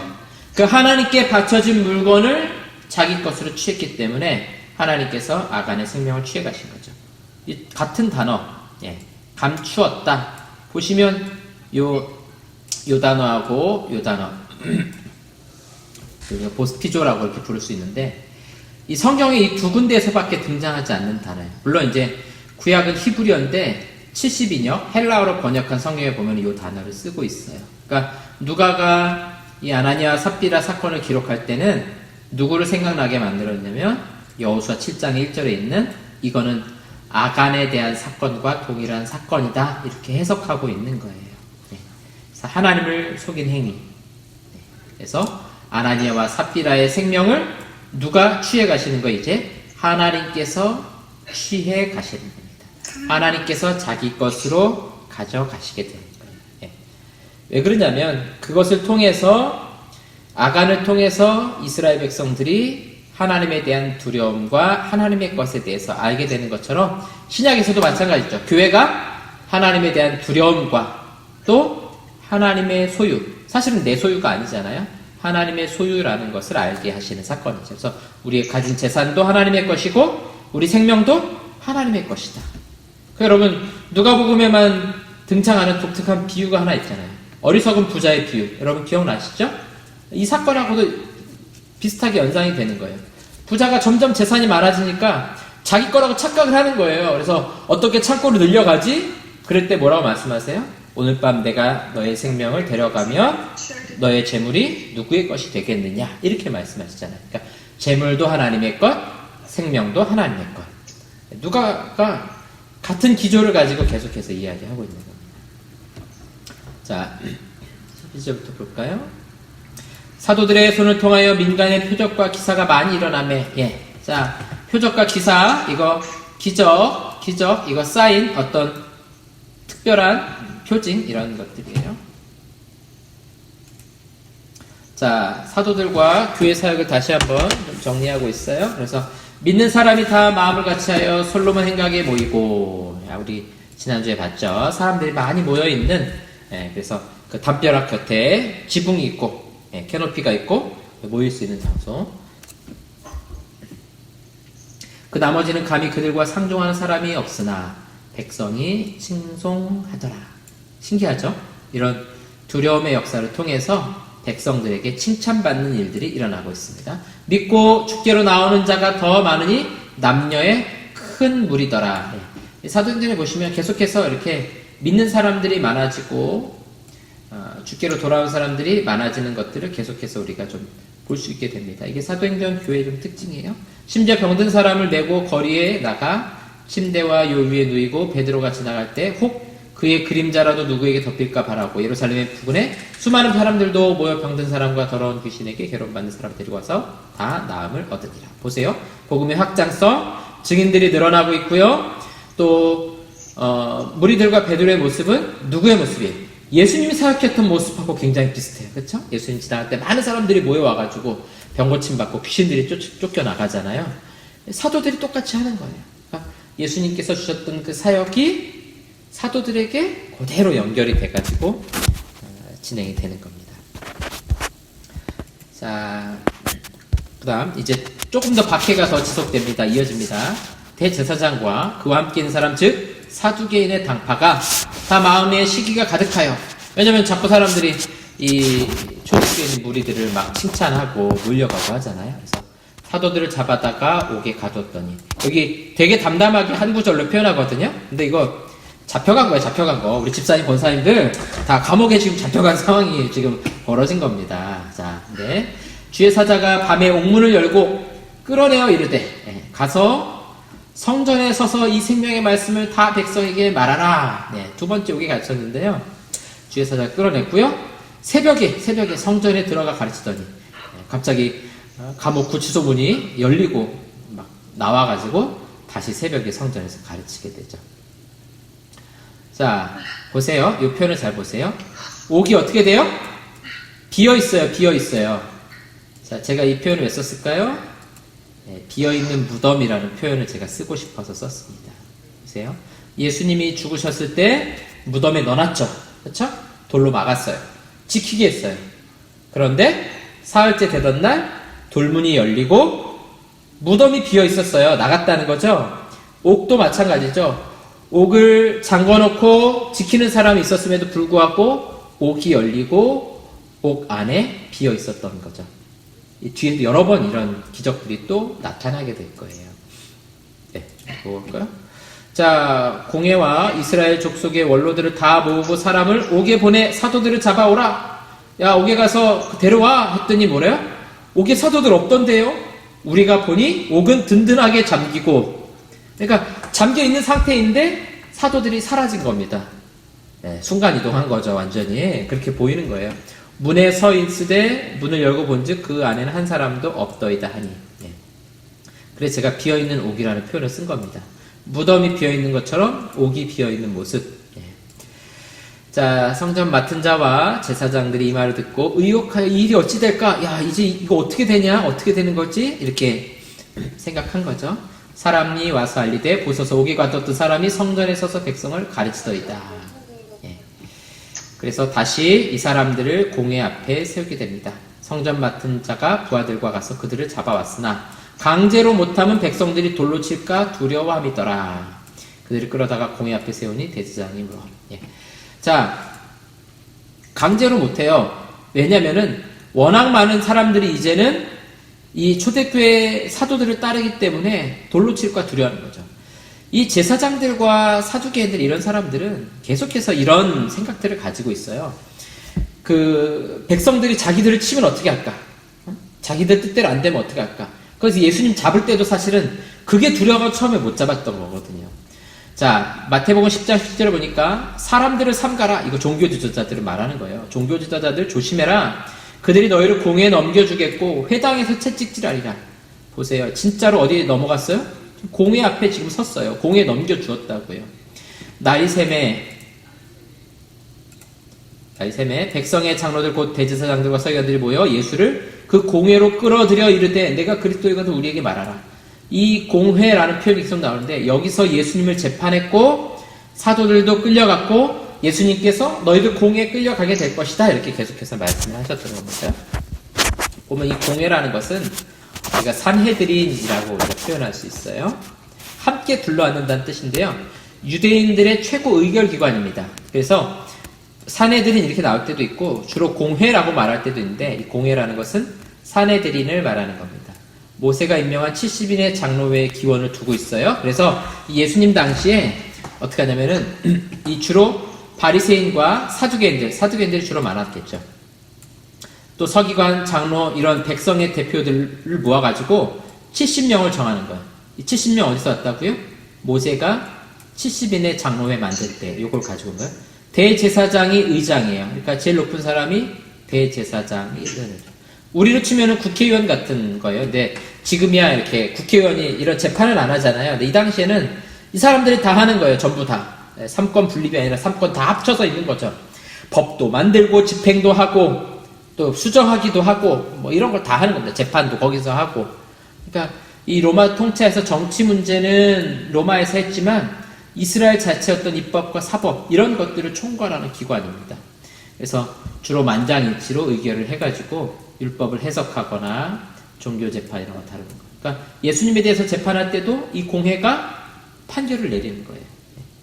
여기 우리가 잘 아는 사람들이 좀 있죠. 니고데모. 보면 니고데모가 3장 1절부터 예수님하고 대화하죠. 바리새인 중에 니고데모라는 사람이 있으니, 그러니까 이 사람은 바리새인이면서 동시에 지도자, 공의회, 사내들인의 70명 중에 한 명인 거예요. 되게 높은 사람이 온 거예요. 그러니까 되게 높고 권력 있는 사람이 온 거예요. 이 사람이 묻죠. 사람이 늙으면 어떻게 다시 태어날 수 있습니까? 왜냐하면 예수님께서 다시 태어나야 하나님 나라에 들어갈 수 있다 그러니까 어떻게 다시 태어나요? 엄마 뱃속에 들어가라는 겁니까? 이런 말 할 때 3장 16절에 하나님이 세상을 이처럼 사랑하사 독생자를 주셨으니 이는 그를 믿는 자마다 멸망하지 않고 영생을 얻게 하려 하심이라 이 말씀을 주신 거예요. 그러니까 요한복음 3장 16절은 누구와의 대화 속에서 나온 거예요? 니고데모와의 대화 속에서. 사내들인 70명 중에 한 사람인 니고데모와의 대화 속에서. 이 사람이 나중에 아마 예수님 믿게 되는 것 같아요. 그 다음에 예수님 죽으셨을 때 아리마대 사람 요셉이 와서 당돌이 빌라도에게 들어가 예수의 시체를 달라 하니 이 사람은 존경받는 공회원이요. 70인의 사내들인 중에 한 사람인 거죠. 근데 이 사람이 예수님의 시신을 달라고 해서 장례를 치르게 되죠. 그러니까 이 공회원 사내들인 사람들 중에서도 예수를 믿는 사람들이 나왔다는 걸 우리가 좀 볼 수 있어요. 자, 이제 베드로가 종교 지도자들 앞에서 설교를 합니다. 공자 앞에서 문자를 지금 쓰기 시작하는 거예요. 신학교 교수님 앞에서 신학을 논하기 시작을 하는 겁니다, 지금. 자, 얼마나 여기 담대하게 합니까? 29절에서 32절이죠? 여러분 거기 보시면 아주 자, 사람보다 하나님께 순종하는 것이 마땅하니라. 그래서 너희가 죽인 예수를 이 표현 또 쓰는 거예요. 자, 너희가 죽인 예수를 하나님이 다시 살리셨으니 앞에서도 있었죠, 그렇죠? 너희가 회개하고 죄 사함을 얻게 하시려고 하나님이 높이셔서 임금과 구주로 삼으셨다. 이 일에 우리가 증인이다. 이 일에 우리가 증인이고 성령이 또한 이 일에 대해서 증언하고 계신다. 이렇게 이야기하고 있습니다. 그러니까 이 종교 지도자들 앞에서 다시금 분노하게 하는 거예요. 너희가 이 예수님 죽였다. 너희가 재판에서 죽이지 않았느냐. 근데 하나님이 다시 살리셨어. 너희는 하나님을 지금 대적하고 있는 자들이야. 그러니까 빨리 회개하고 죄사함을 얻어라. 라고 설교를 하는 겁니다. 자, 이게 이제 29절에서 32절까지 있는 말씀입니다. 그러니까 이 종교 지도자들이 이제 분노할 수밖에 없는 거예요. 자기들이 자꾸 하나님 대적한다라고. 그 이야기입니다. 하나님 대적한다는 이야기예요. 나사렛 예수를 죽였다. 이게 화가 나는 게 아니라 그를 하나님이 다시 살리셨기 때문에 너희가 하나님 대적하고 있는 거야. 여기에 대해서 이제 분노하고 있는 거예요. 자, 이 일에 대해서 이제 해결하는 방식이 33절에 보니까 그들이 듣고 크게 노하여 사도들을 없이 하고자 할세. 그러니까 사도들 죽이려고 할 때 갑자기 뜬금없이 한 사람이 등장을 해요. 바리새인 가말리엘. 여러분 34절에 보면 바리새인 가말리엘은 율법 교사로 모든 백성에게 존경을 받는 자라. 이 사내들인 중에 한 사람 가말리엘이라는 사람이 등장을 해요. 하나님의 상급이라는 이름 뜻을 갖고 있어요. 유대인 율법학자이고 이 사람이 바로 바울, 이제 사울이라는 이름이 등장할 때 바울의 스승이 되는 거죠. 그러니까 이 사람은 상당히 유명한 사람일 거예요. 자기의 제자들을 쭉 거느리고 가르칠 정도로 유명한 사람이죠. 바리새파의 양대의 산맥이 있는데 샴마이 학파가 있고 또 힐렐 학파가 있어요. 이 사람들 뭐냐면은 한쪽은 좀 더 엄격한 학파고요. 한쪽은 좀 더 유연하게 해석하는 학파예요. 이게 항상 그렇죠. 우리 교회도 교단도 보면 그렇죠. 저 고신자 이런 쪽으로 갈수록 아주 엄격하게 하고 저 기장이나 이런 쪽으로 갈수록 아주 그냥 부드럽게 그냥 해석도 그냥 넓게 해버리고 이렇게 하잖아요. 이런 식으로 이제 두 학파가 있었는데 이제 힐렐의 손자이고 시므온의 아들 또 당대 최고의 랍비라는 명성과 함께 백성의 존경받는 그러니까 조금 유연하게 해석하는 사람인 거죠. 그러니까 아주 그냥 꼴통 보수 이런 기질은 아니었던 것 같아요. 조금 더 유연하게 해석하는 사람이었던 것 같아요. 자, 초기 유대인들의 박해가 심할 때 교회에 대해서 관대한 입장 이때 잠깐 취합니다. 물론 나중에는 조금 자세가 바뀌는 것 같아요. 왜냐면 이제 바울이 교회를 박해하잖아요. 그걸 보면은 아마 가말리엘이 조금 돌아선 것 같아요. 어쨌든 이 사람이 갑자기 등장해가지고 중재를 하는 거예요. 공회가 사도들을 죽이려고 할 때. 볼까요? 이렇게 얘기하는 겁니다. 예전에 드다라는 사람이 있었는데 지금하고 비슷하게 일어나지 않았느냐. 400명이나 따르더니 드다가 죽으니까 다 흩어지더라. 또 한마디 하죠. 그리고 호적할 때, 이때 이제 호적할 때라는 거는 예수님 탄생 당시예요. 기억나시죠? 예수님께서 원래 그 나사렛에 살다가 베들레헴에 와서 예수님의 태어난 곳이 베들레헴이 된 이유가 그거죠. 호적하러 보내는 거예요. 자기 지파, 유대 지파 사람은 자기 고향인 베들레헴, 태어난 고향이 아니라 유다 지파의 고향. 그러니까 다윗이 태어난 곳이 유다잖아요. 베들레헴이잖아요. 그래서 거기 가서 호적하라. 그때 유다라는 사람도 일어났는데 그 사람도 뭐 보니까 다른 사람 다 흩어지더라. 그러니까 이 사람 그냥 내버려 둡시다.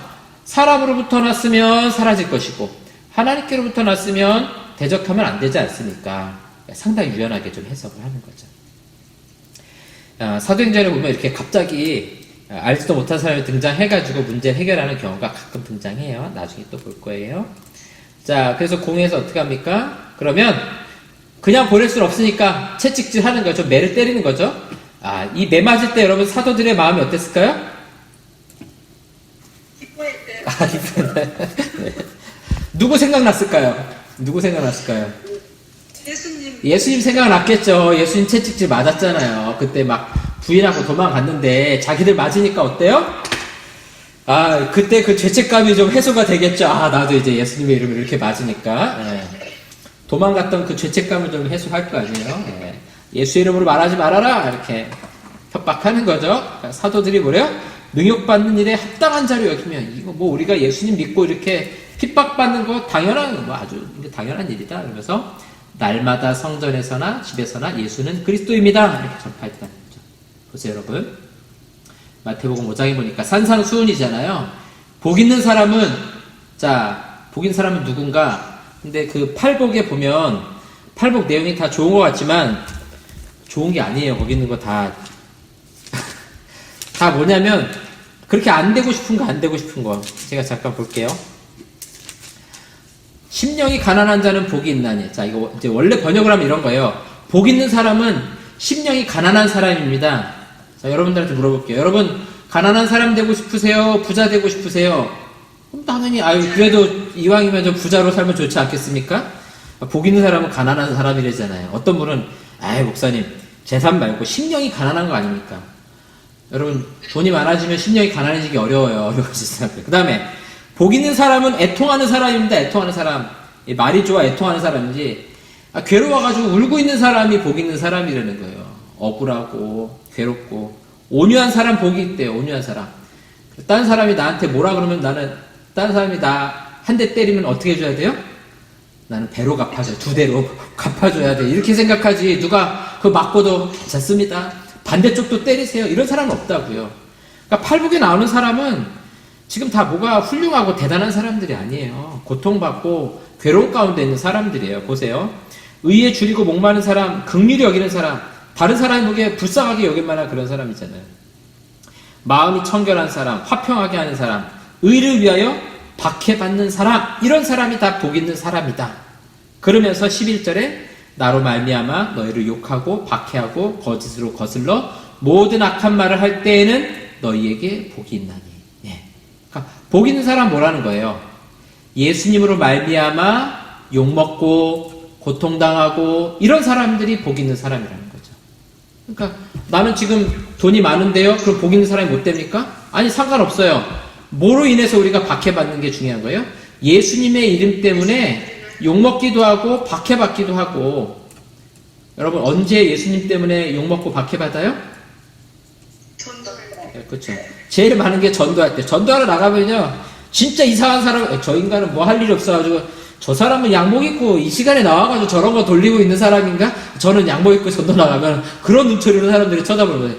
저 사람 뭐 할 일 없어가지고 점심시간에 나와가지고 저런 거 돌리고 있나? 넥타이 메고 양복 입고서. 그러니까 복음을 위해서 살아가는 것. 지금 내가 뭐 돈이 있고 적고 그게 중요한 게 아니고 복음을 위해서 살아가면 당연히 이런 박해를 받는 게 정상이라는 거예요. 그래서 사도들이 이 능욕받기 합당한 자로 여긴다는 것이죠. 그러니까 복 없는 사람 되고 싶으면 어떻게 하시면 돼요? 전도 안 하시고 예수를 믿는 거 살짝 감추고 살아가시면 여러분 아주 우리 육신이 평안하게 살아갈 수 있습니다. 하지만 복 없는 사람 되는 거예요. 그거는. 자, 그러면서 기뻐하고 즐거워하라. 뭐 저런 인간이 있어. 그러면 기뻐하고 즐거워하시면 돼요. 나 오늘 박해받았어. 오늘 욕먹었어. 이렇게 기뻐하시면 되겠어요. 자, 뭐가 있대요? 하늘에서 너희의 상이 큼이라. 예. 이걸 바라보며 살아가는 거예요. 너희 전에 있던 선지자들도 이같이 박해하였느니라. 예. 그러니까 사도들이 이 박해받을 때 이 말씀이 떠오르는 거야. 아, 우리 주님의 이름으로 박해받는 거 이것처럼 기쁘고 즐거워할 일이 없다. 이게 가장 기쁜 일이라는 거죠. 자, 이제 우리 마지막 6장에서부터 우리 1절에서부터 7절까지 마지막 말씀 좀 살펴보겠습니다.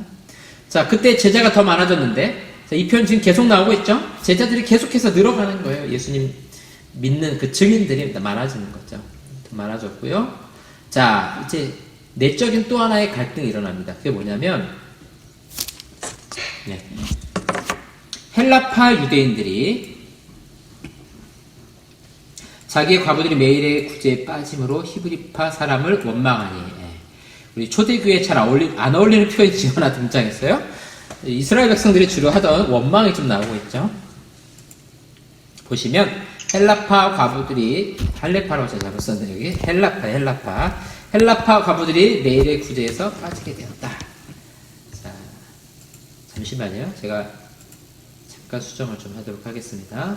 서로 얼굴 좀 잠깐 보시고요.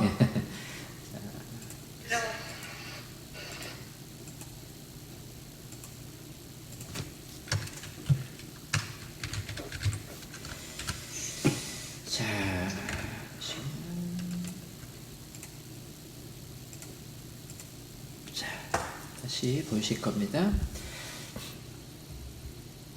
자, 제자가 많아졌고요. 초대교회 이제 문제가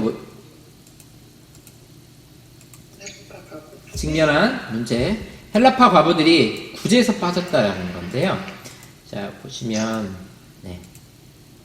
자, 헬라파라는 단어가 있어요. 이제 헬라라는 단어인데, 헬라라는 말은 그리스라는 말입니다. 그리스. 우리 헬라 제국, 뭐 이런 얘기 들어보셨죠? 알렉산더 대왕이 통일한 제국, 뭐 헬레니즘 이런 얘기 들으셨죠? 그러니까 헬라라는 것은 그리스를 말하는 거예요. 그리스라는 말을 자기 나라 말로 읽었을 때 그리스. 그래서 우리 성경이 신약 성경에 쓰여진 언어가 그리스어예요. 헬라어, 고대 헬라어예요. 의학, 철학 이런 거 다 이제 헬라어로 다 발달하게 되고요. 로마가 이제 제국을 통일했는데요. 그 먼저 있던 헬라 제국이 먼저 통일했고 그 다음에 로마 제국이 등장하게 되는데 헬라어가 전 제국의 통일된 언어가 됐어요.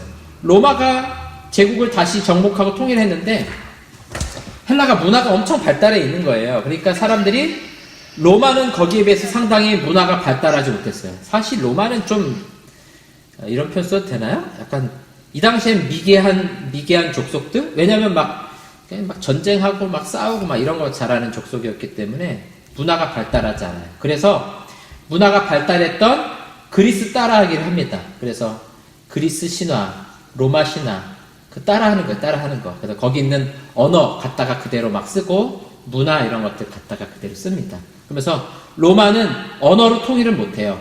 권력과 힘으로 법으로는 통일하지만 문화적으로는 헬라 문화로 통일이 됩니다. 자, 그래서 이 당시 이제 헬라파 이렇게 말할 때는 제국에 살던 사람들 가운데 히브리어를 못하는, 아람어를 못하는, 그러니까 유대인들 말고 나머지 제국에 사는 사람들을 헬라인들 이렇게 부른다라는 거예요. 그래서 여러분 그 성경에 보면 마가복음 보면 수로보니게 여인 들어보셨죠? 이건 아니네. 죄송합니다. 수로보니게 여인이 시리아 페니키아 출신의 사람을 말하는 건데 그런 사람들을 다 헬라인이라고 부르는 거예요. 자, 이런 우리로 말하면 소위 어떻게 표현하면 좋을까요? 우리 한국 그쵸? 적통에 해당되는 사람들이 아닌 들어온 사람들. 뭐 한국교회로 따지면 이렇게 할 수 있겠죠. 한국인들이 있고 예를 들면 이렇게 말할 수 있겠죠. 다문화 가족들 이런 사람들 들어올 수 있잖아요.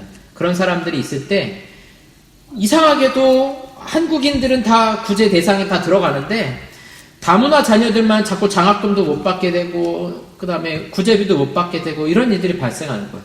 그러니까 당연히 그러면 우리는 외국에서 왔으니까 뭐 이방인 출신이니까 우리만 제외됐나? 거기에 대해서 원망하는 마음이 들 수 있겠죠. 그렇죠? 그런 문화라는 거예요.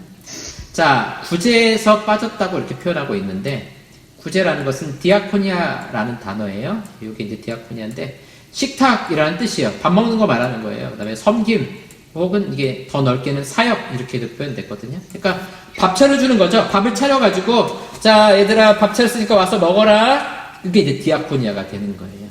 날마다 공급하는 식사 문제. 우리 아까 그 문제 있었죠? 밭과 집을 팔아가지고 사도들의 발 앞에 뒀다고요. 그거 가지고 뭐 하는 거냐면은 그 당시에 못 먹는 사람들 많으니까 밥 먹게 해주고 교회 와서 예배 드리고 같이 식사하고 먹을 수 있도록 도와주고 우리처럼 삼시세끼 이렇게 먹는 문화가 아니었기 때문에 그걸 도와주는 거죠. 자, 의도적이진 않았을 거예요. 그렇지만 유대인 출신에 비해서 섬김이나 구제, 식사 제공 이런 거에서 제외되는 일들이 자꾸 발생하는 거죠. 그러니까 이상하게 왜 우리만 자꾸 여기서 제외되나? 자, 해결법을 찾습니다. 이제 우선순위를 정합니다. 왜냐면 말씀보다 접대, 구제하는 일이 우선일 수 없다라고 사도들이 이야기하게 되는 겁니다. 자, 이 해결해 나가는 방식을 잘 보세요. 우선순위를 먼저 찾아요. 그 다음에 실제적인 문제 해결법을 찾습니다. 어떻게 해요? 성령과 지혜가 충만한 사람, 칭찬받는 사람 7명을 우리가 택하자.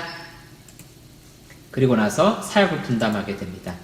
이 7명에게 구제 사역을 맡기는 거예요. 구제 사역을. 그 다음에 사도들은 기도와 말씀 사역에 집중하기로 하는 겁니다. 아시겠죠? 그러니까 어떤 기관이든 해결하는 방법이 좋은 방법이죠. 우선순위를 우선 찾고 문제 해결 방법을 찾고 사역을 분담해 나감으로써 해결해 나가는 겁니다. 자, 형제들아 너희 가운데서 성령과 지혜가 충만하여 칭찬받는 사람 7. 자, 이제 사람을 선출하는 법이죠. 성령과 지혜 충만 칭찬받는 사람. 이건 내적인 걸 판단하는 거고 이건 외부 사람들에게 평가 2가지를 하는 거예요. 7을 택하라. 자, 여기서 이제 택하라라는 단어를 보시면요. 택한다는 게 방문하다라는 뜻이 있어요.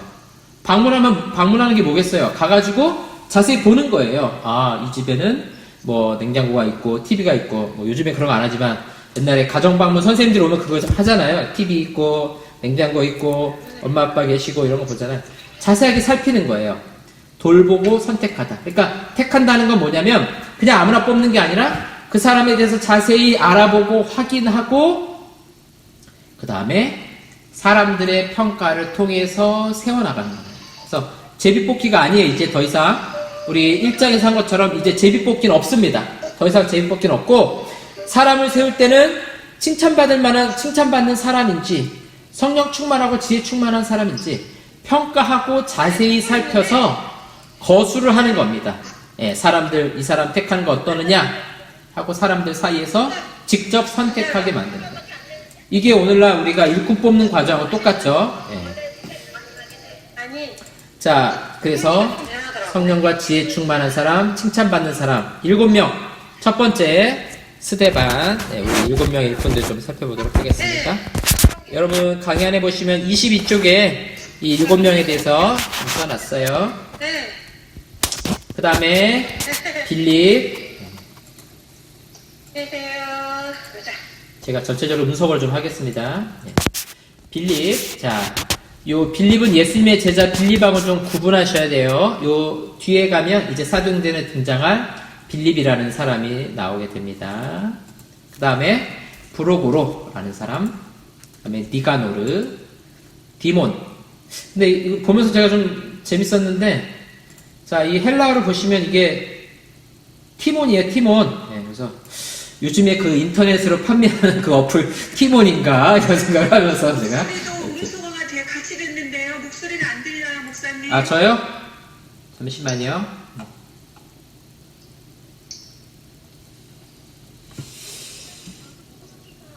예, 들리시죠, 이제? 예, 들리죠? 예, 죄송합니다. 아까 좀 너무 시끄러워서 제 것만 좀. 자, 스데반, 빌립, 여기서 말하는 이 빌립은 예수님의 제자 빌립하고는 구분하셔야 돼요. 이 사도행전에 앞으로 나오게 될 빌립이 바로 요 빌립입니다.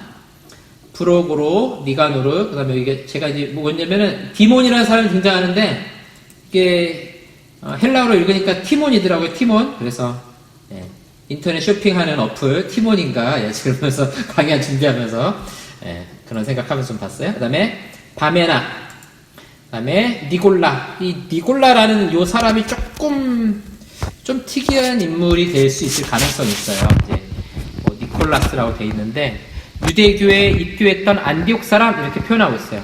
안디옥은 이제 우리가 한 조금 뒤부터 보겠지만 선교행에 있어서 가장 핵심적인 교회가 됐거든요. 근데 이 사람이 아마도 요한계시록에 나오는 니골라당을 만드는 사람이 아닐까 이렇게 추측을 좀 하고 있어요. 제 강연에는 아마 안 넣었을 거예요. 안 넣었는데 요한계시록에 나오는 7교회 중에 니골라당 음행했던 일들 그 일과 연관된 사람이 아닐까 그렇게 추측해 볼 수 있는 사람 중에 한 사람입니다. 어쨌든 요 7사람을 선출해 가지고 구제하는 일들 그래서 사도들과 사역을 나눠서 하죠. 근데 구제하는 것만 하는 것이 아니라 사실은 스데반을 보면 말씀 사역도 하고 이 사람들에게 뭘 하게 되냐면 이제 안수하여서 모든 권위를 주게 됩니다. 보시면 6절에 보시면 사도들 앞에 세우니 사도들이 기도하고 그들에게 안수하니라 모든 권위를 주게 되는데 특징이 뭐냐면 이 사람들 다 헬라인들인 거예요. 헬라인들. 자, 이게 이제 왜 의미가 있느냐면은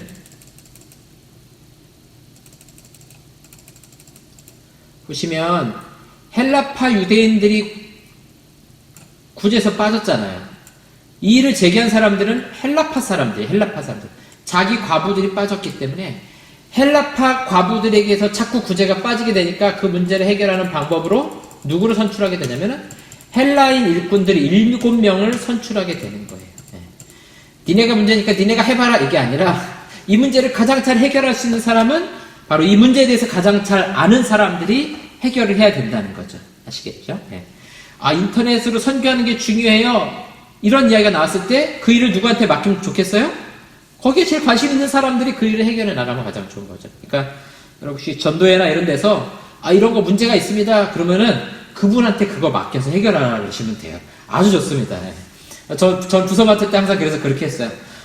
목사님, 우리 이번에 어디 학교 앞 전도해야 되는데 그거 많이 해야 돼요. 막 이런 얘기 하잖아요. 그럼 그래요. 집사님이 그러면 학교 앞 전도 대장님이 되셔서 앞으로 준비도 해주시고 같이 나갑시다. 그냥 책임 전가가 아니라 가장 목마른 사람이 그 일을 가장 잘하는 거예요. 잘 보이는 사람이 그거를 잘 해결할 수 있는 능력이 있는 겁니다. 그렇게 이제 해결해 나갔다는 거예요. 그리고 이제 우리가 아셔야 될 게 뭐냐면 이 7사람을 저는 7명의 집사라고 부르지 않을 거예요. 물론 이제 그 섬김의 직무, 디아코니아, 디아콘 이렇게 할 때 집사라는 단어가 될 수 있지만 저는 적어도 이 사도행전 강의 때는 7명의 집사라고 부르지 않을 겁니다. 왜냐면 나중에 나올 집사, 직분하고 좀 구분할 필요가 있어요. 이 사람들은 사실 복음 전도자라고 성경에서 말해요. 정확하게 말하면 전도자가 맞는 겁니다. 에베소서 4장 11절에서도 나오죠. 그래서 직분 가운데 우리가 사도와 선지자와 복음 전하는 자와 이렇게 말하잖아요. 그다음에 목사와 교사로 세웠다 이렇게 말할 때 복음 전도자가 바로 이 7명의 일꾼들을 말하는 겁니다. 자, 사도들 기도하고 안수해서 세우죠. 이 말은 뭐냐면 사도들의 권위를 위임한다는 거예요. 그러니까 구제하는 일뿐만 아니라 사도들이 가진 권위를 그대로 가져가서 복음도 전하고 하나님 나라도 세워가는 그런 일들을 할 수 있도록 맡겼다. 자, 6장 7절 이제 오늘 마지막 구절입니다. 하나님의 말씀이 점점 왕성하여 예루살렘에 있는 제자의 수가 더 심히 많아지고 허다한 제사장의 무리도 이 도에 복종하니라. 갑자기 누가 나옵니까? 제사장들도 예수님 믿기 시작했다는 거예요. 교회로 들어오기 시작했다는 거예요. 그래서 이 초대교회의 성장의 원리, 말씀이 왕성해졌다. 제자의 수가 많아졌다. 허다한 제사장의 무리도 이 도에 복종하게 되었다. 이게 이제 요 구절이 사도행전에서 이제 6번 나올 텐데 우리가 살펴보겠지만 교회가 견고하게 세워져 가는 과정입니다. 말씀이 왕성해지는 것. 그러니까 전도하는 것뿐만 아니라 말씀 선포하고 이런 것들도 점점 많아지는 거죠. 제자의 수가 많아졌다. 무리의 수가 많았다 아니라 여긴 제자의 수. 정말 예수님을 따르는 제자들이 많아졌다는 거죠. 그리고 제사장의 무리까지도 제사장들까지도 예수님을 믿기 시작했다. 자, 이 정도면 어때요 상황이? 유대인들 보기에는 종교 지도자들 보기에는 점점 심각해지는 상황이 된 거예요. 이 정도면 가만두어서는 안 되는 겁니다. 그래서 이제 우리 다음 주부터 살펴볼 내용에는 교회를 박해하고 핍박하는 일들이 일어납니다. 너무 심각한 거예요. 왜냐면은 자기 같은 종교 지도자들 중에도 여기로 넘어가는 사람들이 생겨나기 시작하는 거죠. 자, 초대교회 성장과 흩어짐의 원리들을 좀 볼 거예요. 보시면, 먼저 증인들이 생겨나면서 복음을 전파하게 되죠. 우리가 보고 들은 것을 전파하게 됩니다. 그러면서 그 가운데 믿고 세례받는 사람들이 생겨나게 되죠. 그러면서 하나님의 말씀이 점차 왕성해집니다.